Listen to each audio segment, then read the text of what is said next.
I'll tell you what, there's nothing like growing up in the church to really teach you so much about life because you get to really watch so much of life in the church, especially like if you actually grow up in the church. You know what I mean? It's Hmm.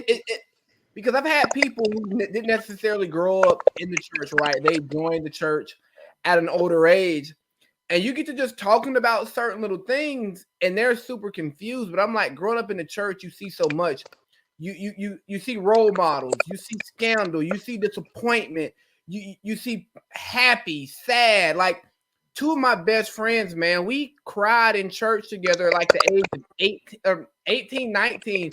Like at an age where it's not cool for three grown men to be crying, but like, hey, when that spirit hits you, it hits you, and we sitting there like, I love them forever, no matter what they do, because of that experience. But we would never experience that level of vulnerability anywhere else outside of the church. Church.